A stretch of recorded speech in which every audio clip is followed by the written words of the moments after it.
Good evening and welcome to this Tuesday, April 27th edition of VA Walk Down Memory Lane. I'm your host, Earl Basin, and joining me are co-hosts Dennis Brown and Garrett Punchy Dill. And our guests this evening are David Bringman from the East End and Norbert Simons from North Shore. Yeah. Dennis, There you go. Dennis, I usually ask the guest a first question, but I'm going to ask you a first question. How is it a guy from North Shore can coach Somerset? No problem, brother. Yeah, you got to answer. That's for Dennis. That ain't for you. Not you yet. Okay. We had Dennis no problem. We had Mr. Simons coached he taught at Sands Secondary. So he was a part of the Sands Parish community. So we had no problem having him coming into our program.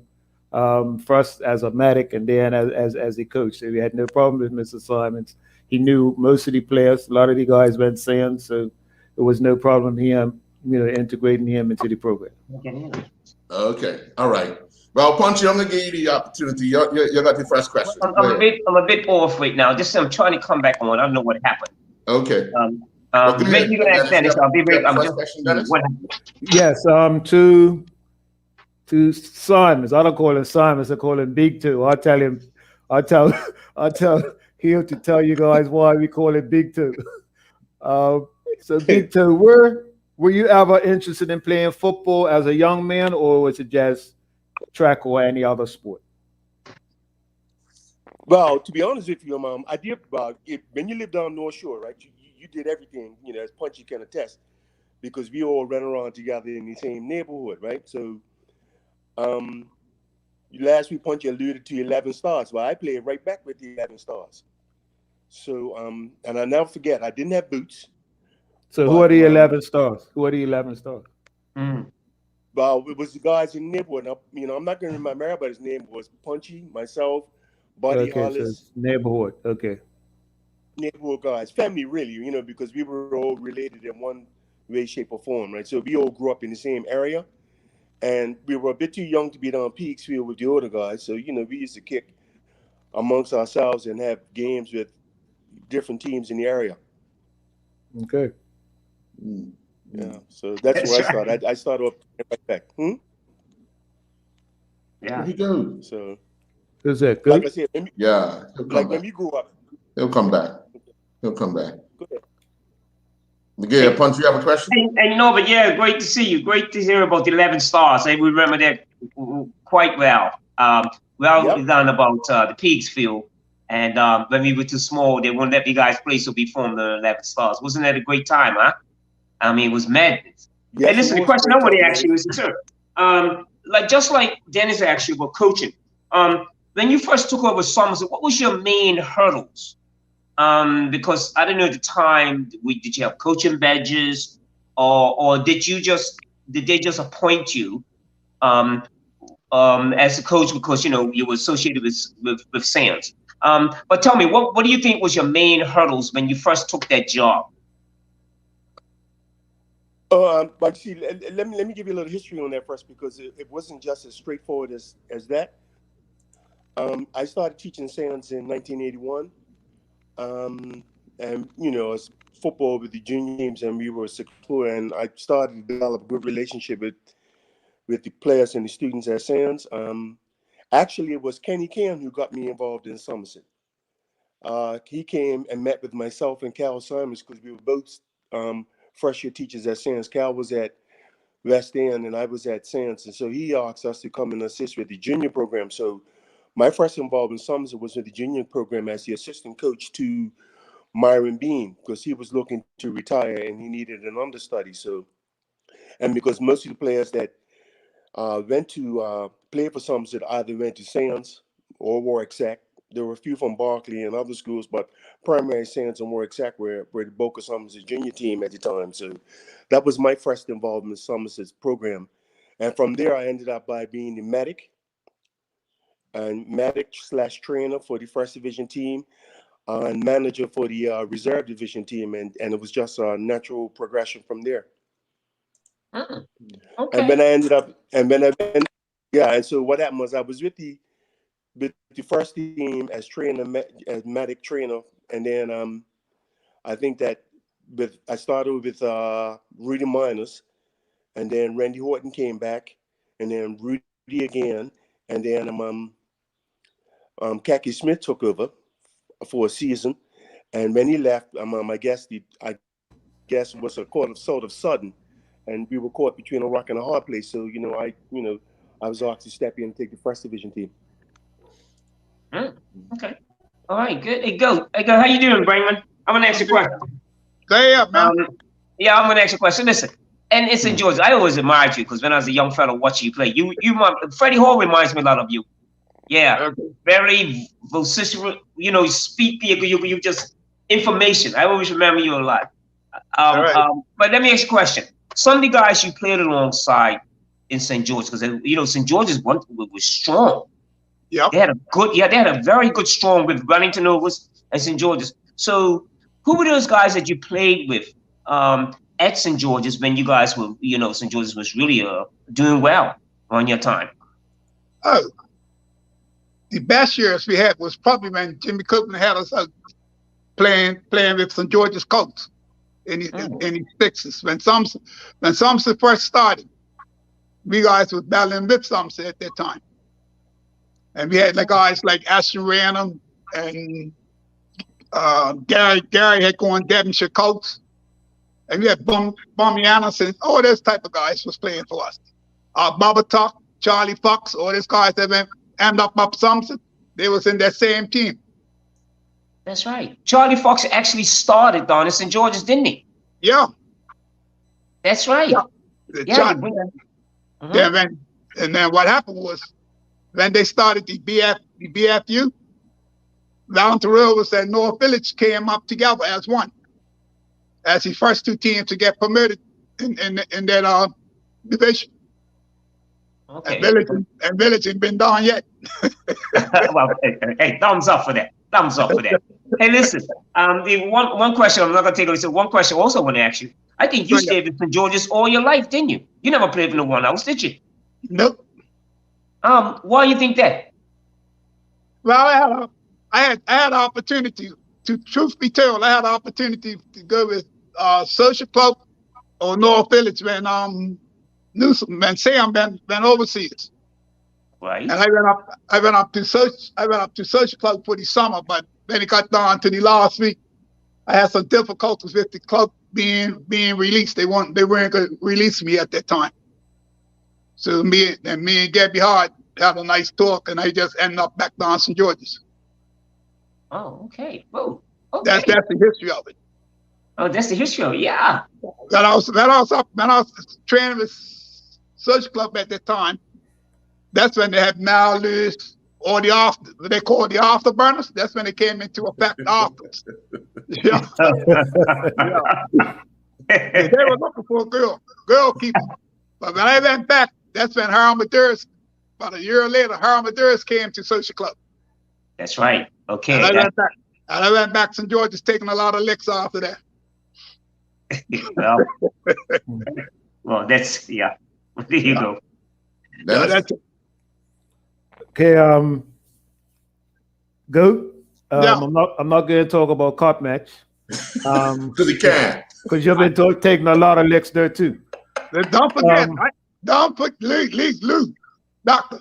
I have my 20 years, That's all right. That's history.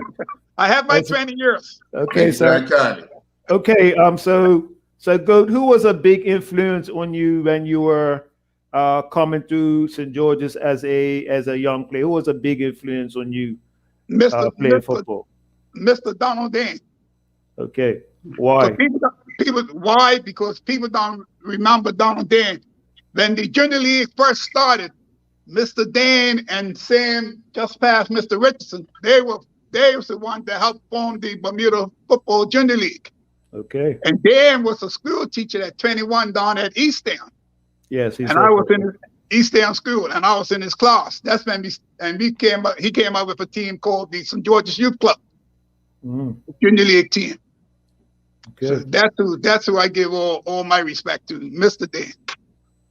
Okay. Yeah. And Norbert, Big Toe, as a PE teacher, because you coached and taught some prominent players coming through your program.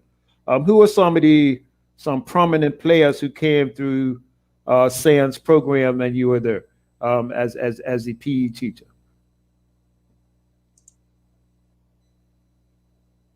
He froze. Yeah, his back. You heard that question? Just didn't get it. Okay, you. Not all of them. Okay, you basically started I think at Sands as a P. Who were some of the prominent players coming through your Sands program when you were there at coaching?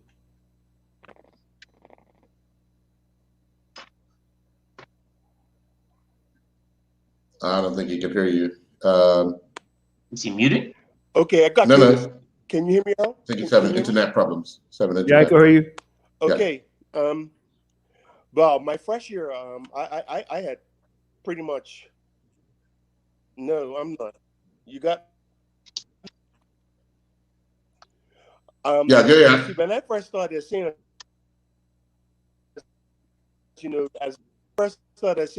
my fresh year was a little awestruck in some respects because I had my fresh year had guys like Frankie Ming, Earl Richardson, Boyle Ming from keep on that, Michael Wells, Raymond. All right. What we're going to do, we'll get him to disconnect and come back. So, Okay. Punchy, you have another question for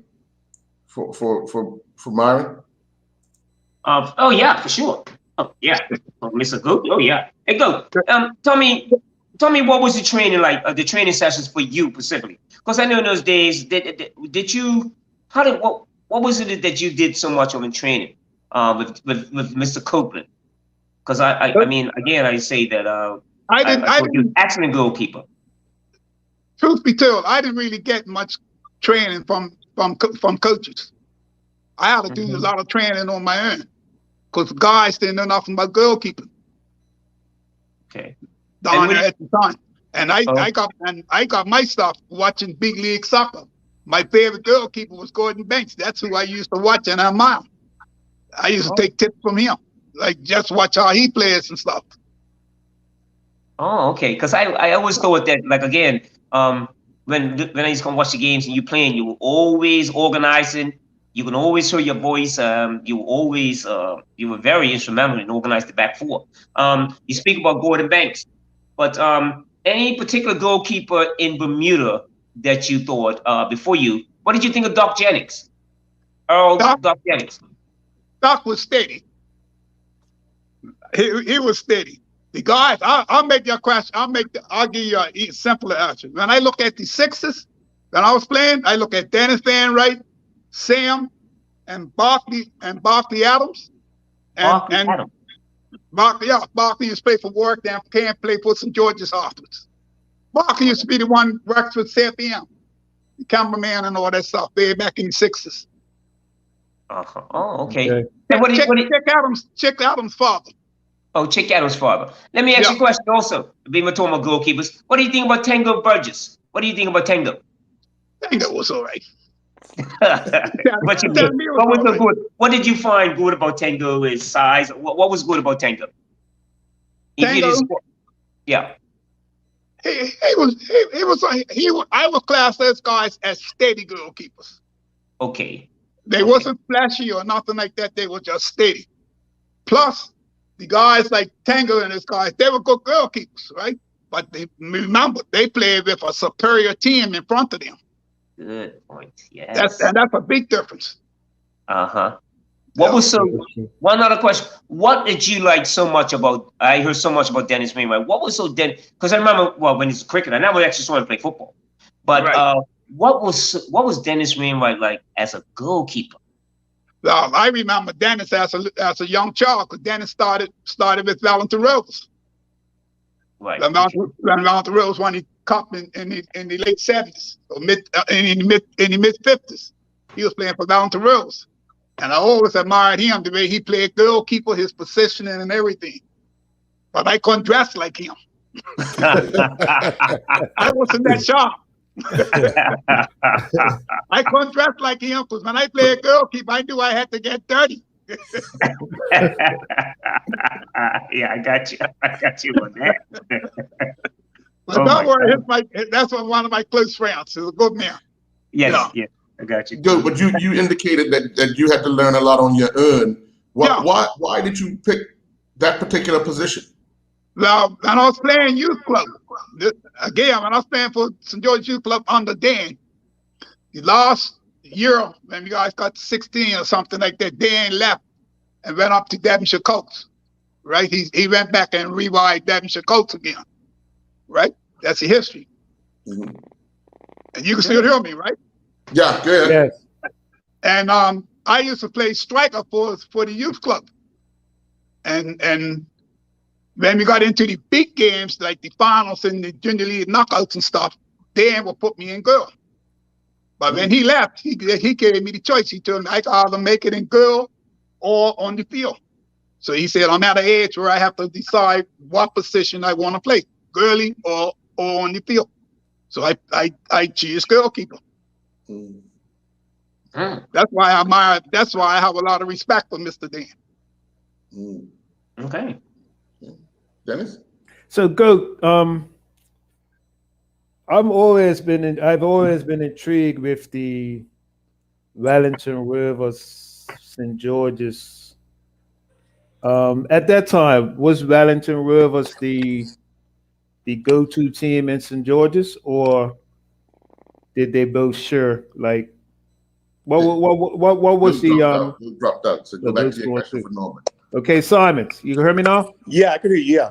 Okay, so as a prominent school teacher, when you started saying, you talked about some of the players that came through you. So you never finished that. Okay, like I said, I'm an apologist. I just switched phones. No problem. Okay. Well, my first year teaching in sense, like I said, it was, as a young teacher coming in, it was just, and football season started right away. It didn't start like, after you got to know the players, but I had players like Frankie Ming, Earl Richardson, Kirk Martin, Boyle Ming, Craig Nisbet played in goal. These are some of the players my first year. I could pretty much name just about all of them. Michael Wells, Dudley Deal, but I call him Dudley, but his name was Raymond. Antonio Lowe, just to name a few. Kenneth Butterfield, we call him Buggy. Somerset played right back, and Arnold Adams.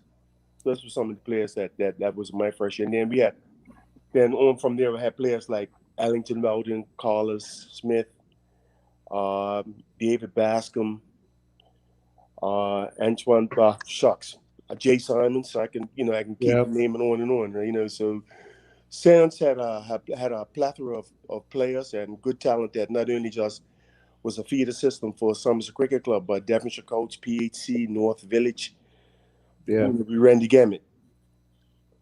So you basically came second to Warwick Sack. No, that's my first year at Sands.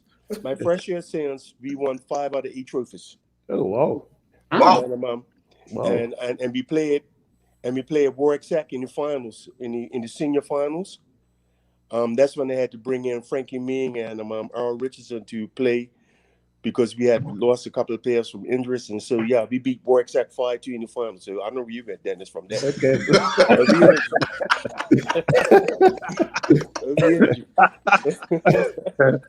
One thing, Dennis, he's got a convenient memory when he wins. Yeah.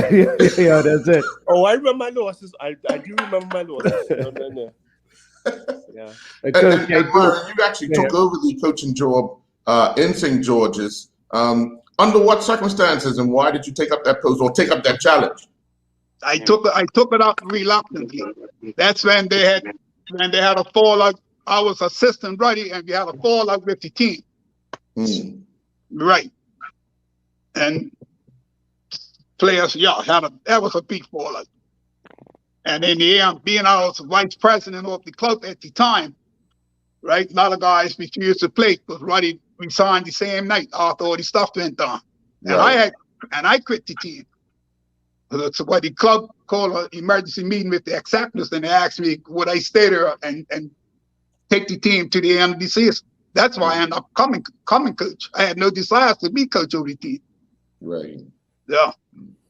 Right. And let's put it this way, it was similar to the stuff that went on with Devin Sirac and Cougars. I'm saying it on TV. Yeah. Similar stuff and other stuff with players. Mm. Right. And I don't think we caught ourselves since then. Yeah, it's been a challenge. Been a challenge. And then, excuse me, but Punchy, when I took over the side, I brought in a lot of junior players, and the host of the night tonight, he was one of the guys I brought into the team.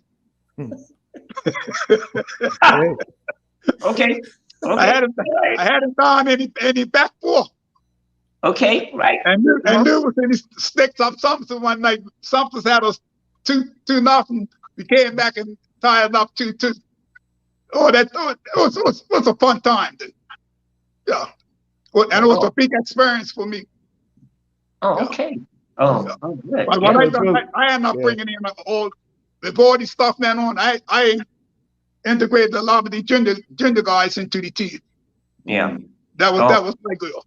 Yeah. So, Goat, what always intrigued me about St. George's is that so many of the players played out. Like I always used to think, like if all these guys played together, St. George's would be a powerhouse. Like guys like Stevie and Mackey and who else played elsewhere? Clevey.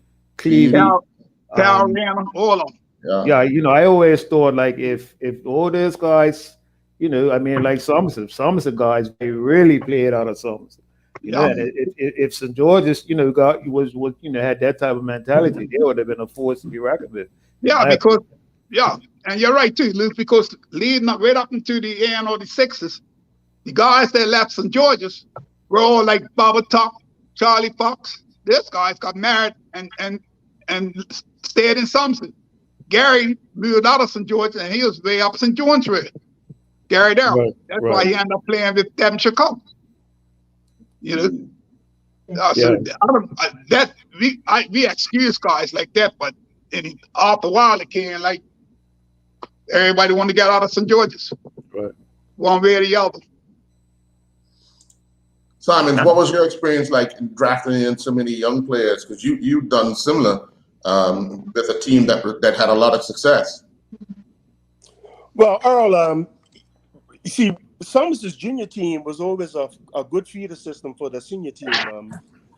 If you look at the quality of players that were being produced by Somerset at the time, it wasn't too difficult. And in fact, I would say to you that I played a lot of junior games in the senior team, and we played international games like Arsenal and Manchester United, so they can get some experience. But it was a question of not just giving them position. Those guys had earned the right to play in Somerset. It wasn't about giving anybody a chance. I mean, they didn't think that guys like Jay Simons was an exceptional talent. He earned his right to be in the Premier Division side for Somerset.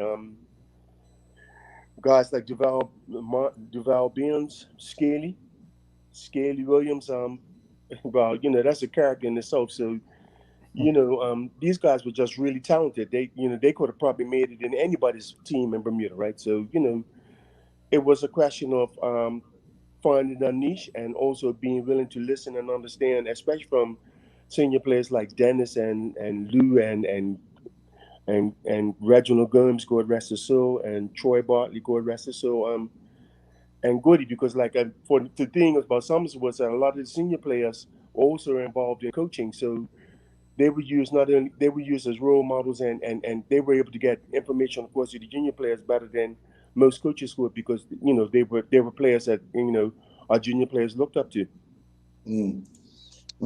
Because I knew eventually the tides can turn, so you better get yours in. No, what was it like coaching Dennis Brown? Easy. Coach's dream, man. Easy, and Coach's dream, man. Yeah, Earl, for me it was that, I wasn't, but like I said, when I was drafting and taking, the senior team is, you know, I pretty much had a relationship, and you know, I wasn't in awe of them, but it's just that I knew that I wasn't a coach that came from a footballing background, and Somerset was a difficult place, and Somerset fans would let you know if things didn't go right. So I try to use some of the same tactics I use with the junior players. Like, for instance, Mike, you know, when I was coaching the juniors, my skipper was always involved in team discussions and tactics. So it was no different with Dennis. And Dennis had a lot of knowledge, and quite frankly, Dennis was a leader of the team, and so the players respected him. So you know, it was quite easy dealing with Dennis. So Dennis, you know, like I said, Dennis was one of those guys that did extras. He trained hard. You could often see him on the road running, and that wasn't just him, but that was the coach at the time. So it was easy just making the transition. And if I had any difficulty, you know, I would talk to Dennis quietly on the side about, especially when it came down to picking the starting 11, because I always thought that if you're my captain of my team, there's got to be some input because only few you're in charge. Coaches can't say a whole lot from the sidelines, but if you could have a good relationship with your skipper, then things are a little easier. And as I said, I was a rookie when it came to the senior team, so it was a lot of pressure on me. So I try to alleviate that pressure by making sure that my senior players were involved in the decision-making process. Mm. Yes, and Earl, so to expand on that, when we found out that Larry was in coaching, and this I think that this came about like during preseason or just Yeah. before the season, and so the players basically met. You know, once we've heard that you know Norva was going to be the coach, and one of the things I told the players is that you know we have to give him our full 100% support. You know what I mean? Because we knew Norva from being the trainer and stuff like that. We knew that he wasn't you know a really qualified coach, but he knew what he was talking about. So it was up to us to rally behind him and make his job easy. And at that time, we had a team that loved to train. You know, we very rarely miss training sessions. Mhm. We always love to be around each other. So, you know, that sort of, you know, ease it up. So it's about, you know, respecting your coach, you know, no matter, you know, what background he has, is that's about giving your coach the respect. And you know, I thought he came in and did an excellent job because and one question I wanted to have for him is that it's not easy coaching Somerset. It's not easy No. because Somerset had a legacy back then about winning. Yeah. You know, and North, and we won the league the year The year you know before. the year before, and you know Norway was thrown in. He was thrown into the fire, Yeah. and so I commend him even today. You know about how he came in.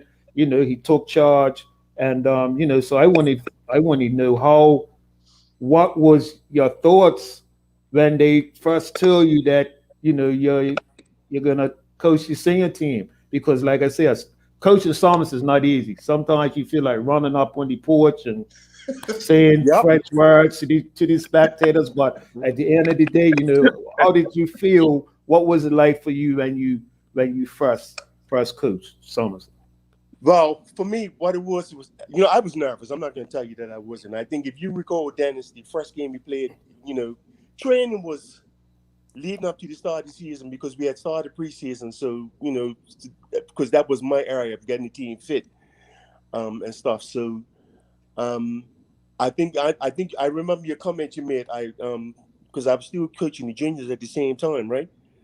On that Sunday we played North Village, the first game of the season, and while we always had our team meeting early in the morning, we talked about what we're doing, pick the start 11, and then I took the juniors on the small field and started training. And you said, yeah, he's nervous, and you're right. I was nervous that day. I was petrified, to be honest with you, but I couldn't Yeah. shoot. But I had to take the same attitude I did when I walked in the classroom, because in teaching, sometimes you just have to just identify who your leaders are in the classroom on the first day and get them on your side. So I remember that first game, and I like I said, the first game, that was the hardest one for me because, there was the expectation, okay, who's this track and field boy coming up here trying to coach Somerset? One, Yeah, people made it clear I ran from Somerset. And then when things weren't going right, they always told me go back to track and field or whatever the case may be. They called me more names than my mom was christened. but for me, the pressure was off because we beat Village 2-1 in the first game of the season. And the headline was King Kenny rescued Somerset, right? Because Kenny Basin scored both goals that game. Okay. Right, so we won that first game 2-1. And so I felt a little more relaxed, but what I know that you guys didn't know is that I used to talk to Nips Lewis all the time. Because like I said, I didn't have the qualifications or the experience to be a senior team. And before the season started, I used to talk to Nips Lewis. Kaki Smith was a sounding board for me, and Randy Horton.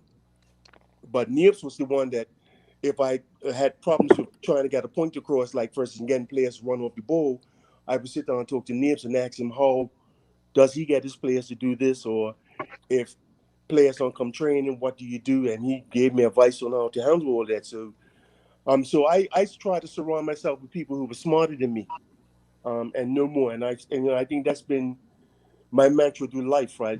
Surround yourself with people just as smart as you are smarter, and life will be a little easier for you, especially when you're in a leadership role. So not be afraid to take advice. Like I said, I talk to you a lot. I talk to Kenny Thompson a lot. And like I said, these people, and George Brangman, who eventually came on to help, I talked to him a lot to get guidance and advice on things to do. Okay. Yeah.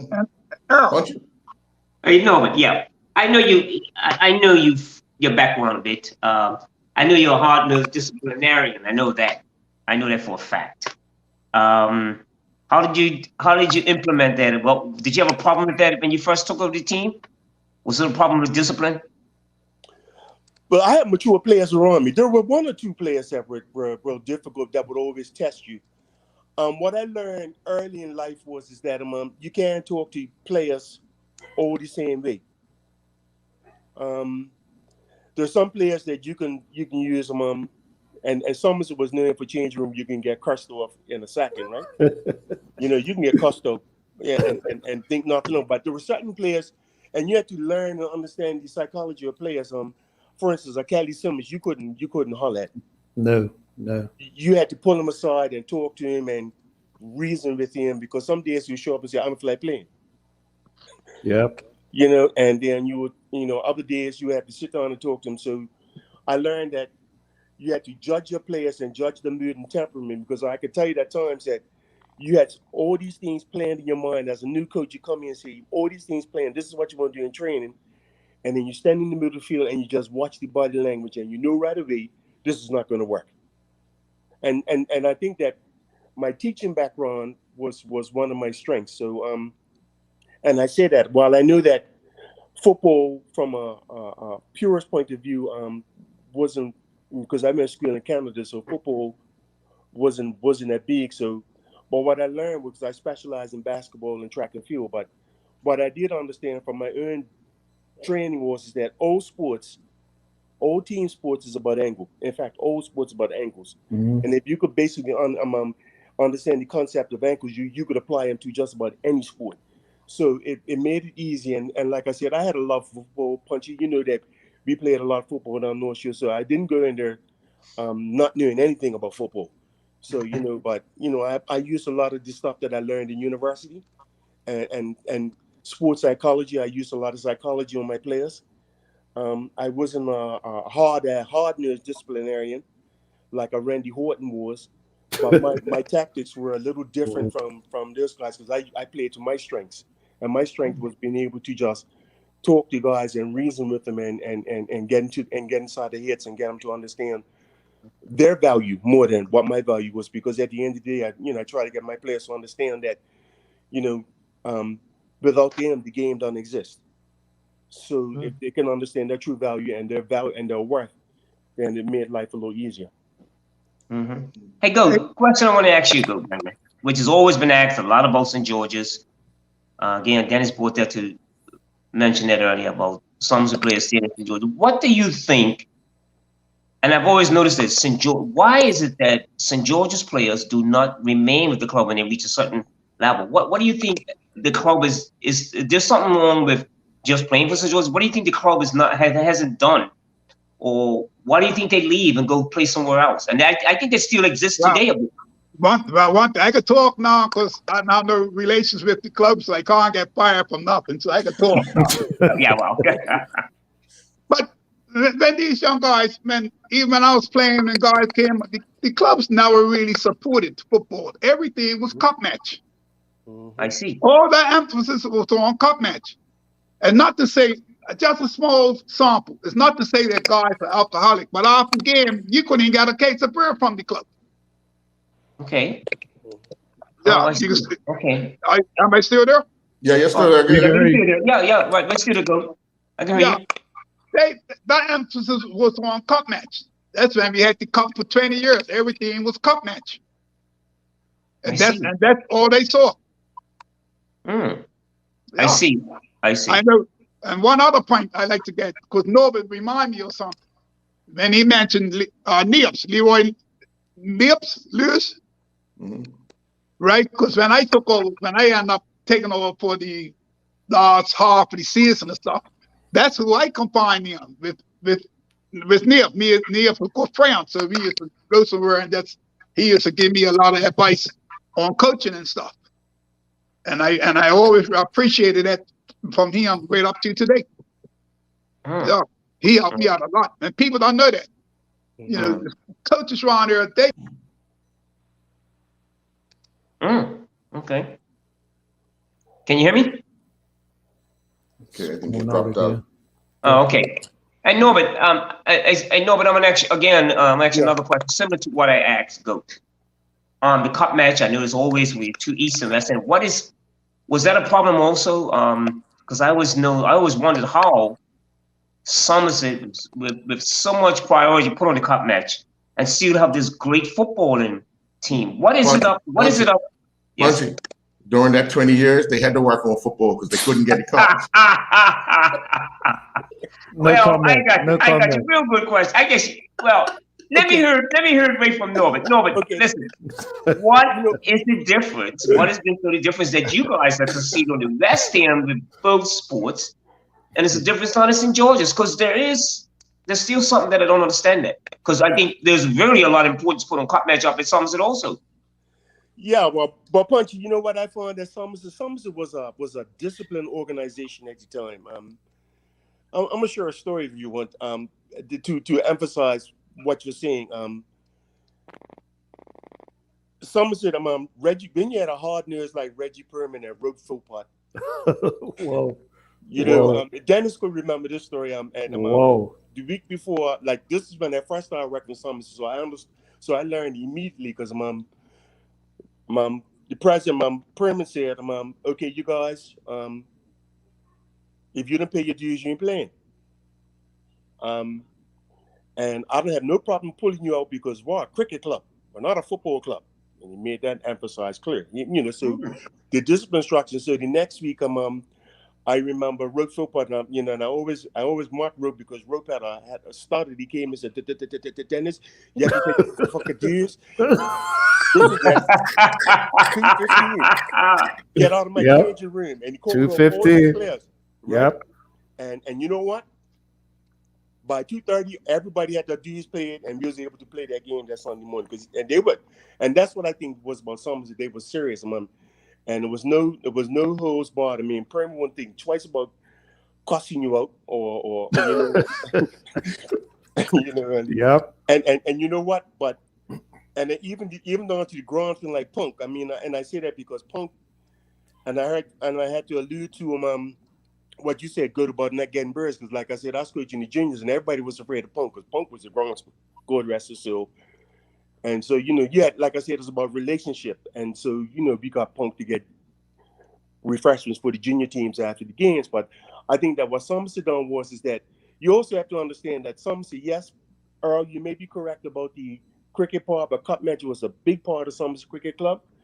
But when you have players like that came before them, and I'm really going about what I remember, you're talking about Clyde Best, you're talking about George Brangman, you're talking about Rudy Miners. These guys were Triple Crown champions in the 60s and you won the league 4 years in a row. So whatever standards that they set way back then was maintained and held by the club all the way through. Mine, I think it's dropped off a lot since then, but those standards and those disciplines, because when you had George Brangman in your changing room when I first walked in Somerset, and I was in awe because I thought George was one of the best things around. And and just to listen to him say about guys is simple. This is simple. And George never said a lot. George didn't talk a lot. And when he said something, it was to the point, and you understood. So it was that thing. I think that's what kept Somerset going, because you had the senior players who transformed, who parted their knowledge to players like Dennis, like Bertie Vokes, and Larry Simmons and stuff, so that helped keep that system going from. So I think that's one of the reasons why Somerset was strong in football, and I think that's one of the reasons why they've also dropped off too, because I think too many players left at the same time. Thank you. Mm-hmm. Yeah, I remember when you were playing, you were very vocal, and back in those days, goalkeepers were vocal. You don't hear them as vocal as you guys were back then. Commanding your box, because obviously, even in training, you have to have an understanding with your defenders. How did you build that relationship? The personality of the goalkeeper. If the goalkeeper's a competent goalkeeper, you will hear him. Yeah, because like me, when I used to go to, like I said, I never really had a coach to take me under the wings, not in St. George's. But when I went to games, I used to watch all my time. I used to go watch all the football games. My focus was on the goalkeepers, how they reacted, how they carried on, and all that stuff. So it comes, and plus after experience. It comes through after experience. Because you can't put a goalkeeper 17, 18 years and girl and expect him to start hollering to George Brangman and Clyde Best and all these guys what to do. You wait your turn. You got to wait your turn. And when you start hollering, you got to be confident. Yeah, definitely. Very good point. Yeah. Dennis, in the teams, and you, Punchy, let me ask Punchy. Punchy, in the teams that you played in, how much confidence did you have with your goalkeeper? Because that kind of starts the trend of being comfortable in a game. Yes, it does. Yes, it's very important. So important that you feel some of these saves that go, like when I was, with the little time I did play alongside Sam Newsom, played with Sam Newsom. And then it was Colin Painter also for us. Mm-hmm. Just very, just commanding. When you play with Colin Painter, you can't afford to make too many mistakes in front of him. But they give you a surety, a confidence. When you see them making all types of saves, you see them commanding their positions, directing it back four. So, it is important. It is so important that you have what the goalkeeper brings to the team, the confidence that it does. And you see it in world, you see in football teams around the world now, just how important that position is, and what they bring to the team, their importance to the team. Yeah. Well, also as a defender, even more so as a center back, you have to build that relationship and trust with the goalkeeper, because if you don't trust your goalkeeper, your defense is in trouble. And I was blessed to play with some great keepers. My first keeper I played with when I first got into the first team at that time, it was Lou. Lou was young. Lou's a few years older than me. So I played with Lou. I've played with them, Maceo Butterfield, Reginald Gooms, God bless his soul, Uhal, and the best keeper. And I tell guys, the best keeper that I ever played with in Bermuda was Scaly Williams. Scaly Williams, I mean, if he, kept his life on track, could have probably played professional football. He was that good.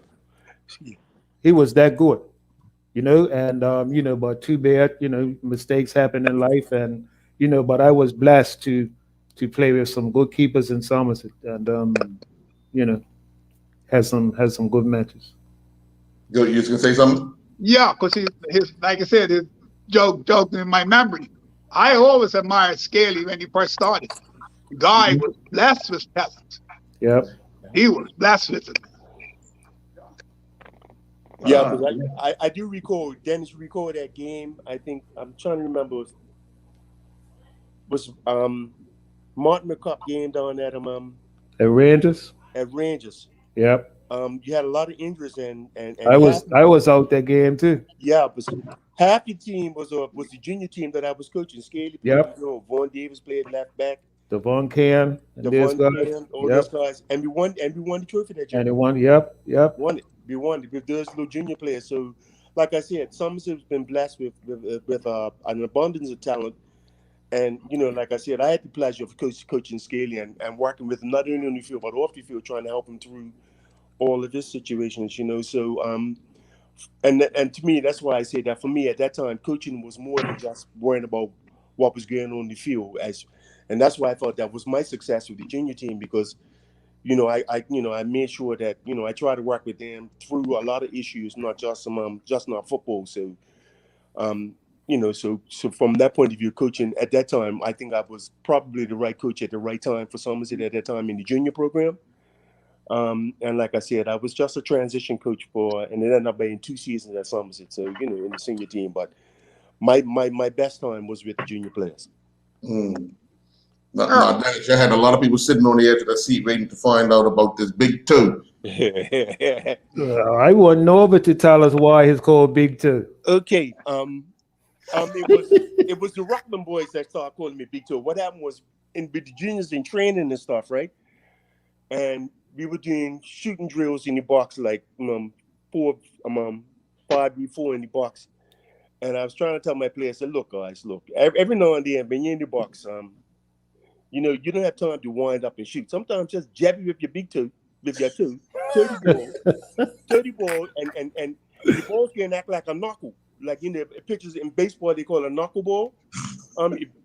You don't know where the ball's going, and the keeper don't know where the ball's going. So so from that day on, then by I started calling me Big Two. And then the other thing was that sometimes when we do crosses, Dennis would get talking about you and your funny feet. Crossing the ball, and he thinks he's going to one spot, is in another spot, right? And he said, you got some funny feet. So, that's where it all came from. Yeah, Big Two. Called it ever since. Yeah. Okay, Simon. Any other questions, Dennis? Yeah, definitely. 1988, because Somerset hadn't won the FA. We hadn't won the FA Cup. We got to the FA final in 1981. Yeah. We lost against Vasco, but we hadn't got back to the finals until 1988 against Devonshire Coast. Yeah. Tell us what it was like leading up to that, because the game was actually played in Somerset. The final was actually played in Somerset. Yes. So tell us a little bit about that year there. Well, that year for me, like I said, was, the first trophy we had won that year early was the Charity Shield for the first time. Right. Yes. Remember that? It was right after Hurricane Emily. We played Coates and beat them 3-2 off Somerset. The FA Cup now, once we reached the final, I had to back up a little bit because we were the first team to play. We played North Village in the semifinals at BAA. Remember that, Dennis? Yes. It was on the lights. The first time we played the semifinal on the lights, and I think we scored 2 goals in the last 2 minutes of the game. Yeah, they had us 1-0. They had us 1-0 going into the injury time. Injury time. And we sunk them, right? Yep. And I think Steve Riley got the winner, right? Yes, he did. Yeah? Steve Riley, the ball trickled across the line and we won 2-1. So we played Coates in the finals now. Preparation that week for the finals, I treated it like it was, being involved with cup match. I tried to, I brought in people like George Brangman, Randy Horton to assist with the development of the team. I asked Khaki Smith to come work with my defense, if you recall, Dennis, right? Yep. To because like I said, I was out of my depth. I'm not going to sit up and tell you that I wasn't. I was out of my depth, and I said, okay, we haven't won the FA Cup for, I think it was about 10 years. I think it was for 9 or 10 years. And I said, I'm going to use all my resources to get this team to the place where it needed to be for the FA Cup final. So that whole week was just like, I borrowed things that we did for the cup match team in preparation for cup match. We had dinner together, we trained, we had meetings and the like.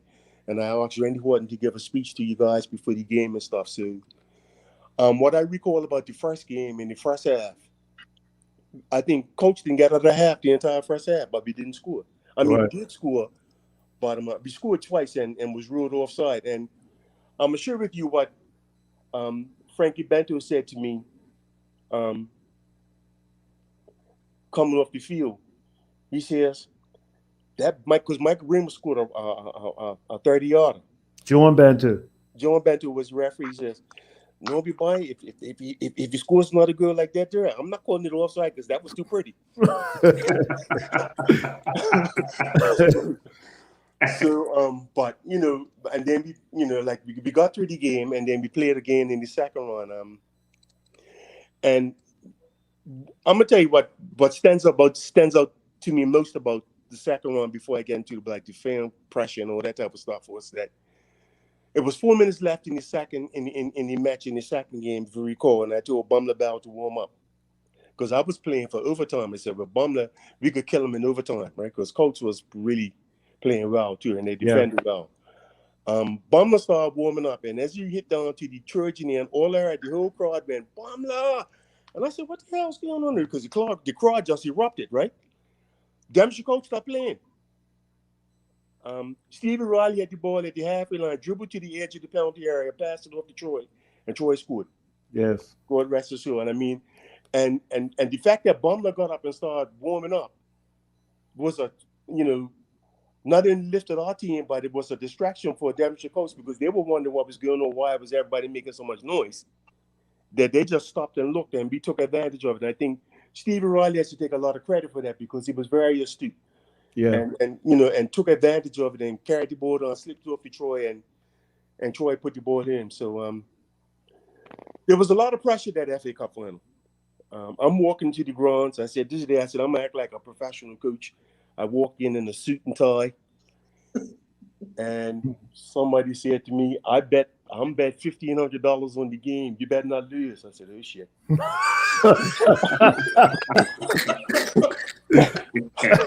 And then I said, I just want my bet. I looked at him. I said, "What's in it for me? You ain't got, something twice, but costing you out, right?"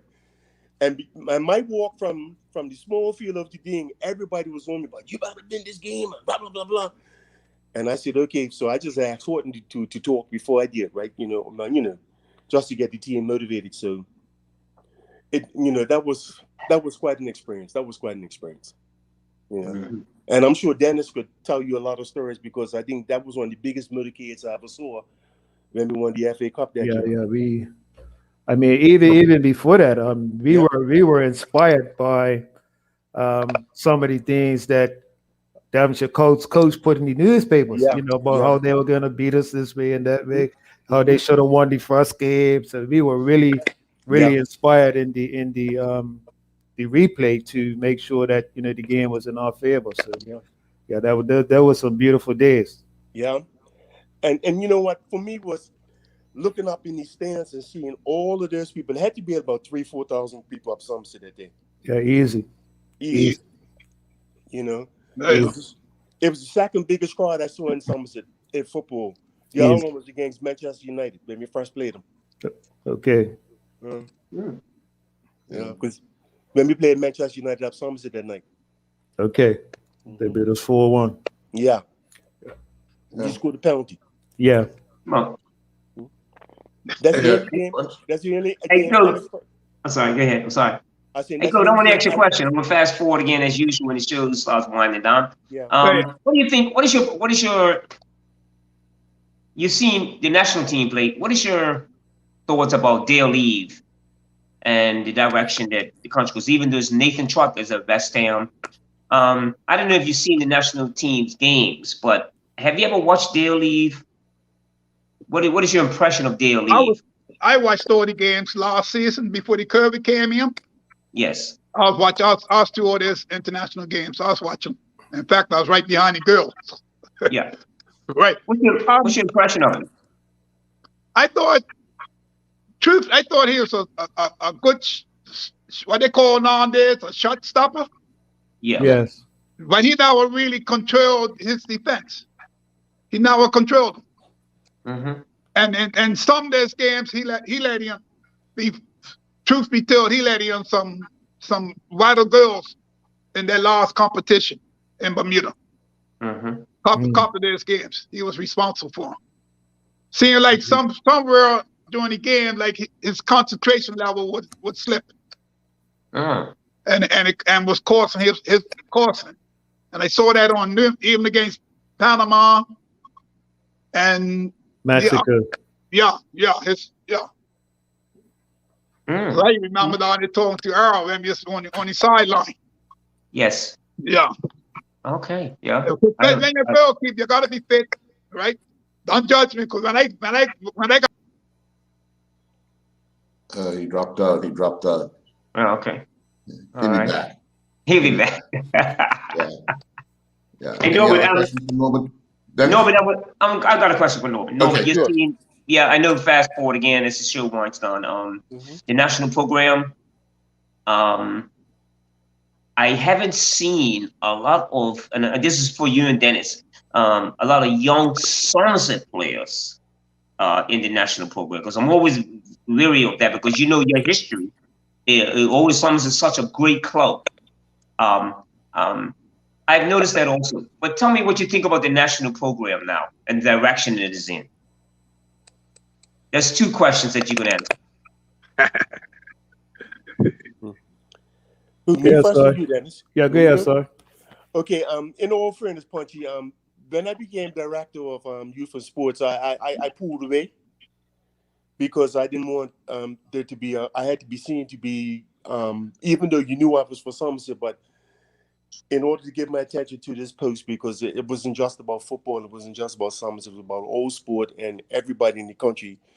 I had to pay more attention to. So I was not directly involved in Somerset, and I felt I needed to spend more time on my job, on making sure I did things right, because it's a very political position. Whether I like it or not, it is a very political position when it comes to sports. Yes. But I think that what happened was, I think that it's not just Somerset. I think that what happened was, it's like everything else. When you have a brain drain or a talent drain, where and it impacted Somerset, because Somerset was is a very close-knit community. And I think that once you lost the support of the community, I think then Somerset was a little bit in trouble, in my view. I think that people like, not just Dennis. Dennis can't do it by himself. I think that some of the older players should have stuck around a little longer to just give guidance and advice to the younger players. Mm-hmm. And then we had the social issues that's caused problems for everybody. I mean, it's not just Somerset. So I mean, and football gets blamed for the social issues, which is not fair. But I think that the social issues has hampered Somerset, not only Somerset, but it's the development of sport in general in Bermuda. I look at the national squad, I think, and to lead to your point about the national squad, I think that the national squad, the national program is in a good place. I often think that had we had the same type of program and Dennis was playing, where these guys are playing in these tournaments on a regular basis, Somerset's program would still be thriving, because I think that Somerset became a victim of his own success. And because, your players got successful and they were bored, there was no challenge. And the national program, what's going on right now, had occurred about 15 years ago. I think that not only Somerset football would have been in a better place, but football in Bermuda would be in a better place. But I think that the BFA and what they're attempting to do is good. It's now just a question of trying to get the club level to where it needs to be to ensure that the national squad program is sustained. Thank you very much for that. Thank you very much, Norbert. Thank you very much for that. But I have to be careful, you so understand that, because I realize that in my position I can't say what I think sometimes, because it's taken as policy, and I don't want that to be the case. But I think that, but in all honesty, I think that football, like everything else in this country, is going through a transition, because socially we're going through a lot of transition. So yeah, and it's a reflection. And Go Brinkman, if I can ask you, last but not least, what do you think the direction of the national program and what you've seen? I I won't probably be able to answer because I'm not around them. Yeah. Yeah, I'm not around them. I'm from a distance. They're Okay. from a distance. Yeah. Yeah. But the results, you probably heard the results. So I think they're probably favorable for a small country like us. But I personally think, that's my personal opinion. I think it's going to be a long ways to go, but I think we're heading in the right direction. I do believe it. We are going to make mistakes. We have, but I still think we're headed in the direction. And that game against Canada showed us just what direction we need to be heading in. Yeah. That's my personal opinion, of course. Dennis, you want to close us up? Yeah, to go on what Punch is saying about the question about why is not many Somerset players in the program. I mean, I remember back when I was in the youth squad, I was captain of the 1980 youth squad. We had 6 Somerset guys in the starting 11. You know, back in those days, you had no less than 5 Somerset players, you know, in the national team, either starting or on the bench. You know, and I think we took a lot for granted back in the day because, you know, we were always winning. You know, and I remember a lady came up to me one day and said, "Oh, I hate Somerset." I said, "Why?" "You always win. You always winning." You know, but at the end of the day, and our spectators were spoiled because I mean I was spoiled watching the Kenny Cans and the Randy Hortons and the Clyde Basses and these guys, and then we had no excuse not to carry that on. You know what I mean? But as my era seemed like it retired, and like Simon said, a lot of the guys didn't hang around to give a lot of the younger guys the guidance that was needed. So it basically fell off, as well as behavior fell off. You know what I mean? So while basically back trying to get things back on track now, me as the technical director, we're getting things on track. The youth program is pretty sound. You know, now it's about getting the senior players back to where they need to be. So, you know, it's a long road, like Punchy said. I agree that the national program is definitely on the right track moving forward. You know, I like the young guys that are coming through. One of the things Kyle said last week is the young players need to start pushing the guys who are in the team now. And once you see that, it's going to be, you know, we're going to be unstoppable in the region because we have so much talent out there that's overseas. And when they come back here, that's going to make us, you know, even better. No put, Dennis. No put. Yeah. Well, gentlemen, Mr. Simons and Mr. Brinkman, I want to thank you for joining and taking us on a walk down memory lane. And to the co-host, we have a special lineup for next week where we'll be walking down the memory lane with some of Bermuda's former female players as they will talk us through the times when they played and obviously challenges and the goods and the bads. But again, thank you, Mr. Simons. Thank you, Mr. Brinkman. Anytime. And Punchy and Dennis. Yes, guys. Al Benson, Yes. being in and out all night, I just like to thank Mr. Deal and definitely Mr. Brown for their contribution to football. I really do. Yeah. I have a lot of respect for these guys. Thank All you. right. Hey, I'm just there getting chance. Thank you very much. Yeah. Norbert from North Shore, man. And don't you forget that. And don't you forget that. You're still a village boy. You're still accepted a village boy. We were angry with you. Then showing you up to coaching. We were angry with you. You better trust me. Okay. But you're still a village boy. Then I said a boy. You know that you're a village boy, right? I'm not denying that, Punchy. All right, fellas. Thank you so much, guys. Good night, guys. All right, cool. Thanks.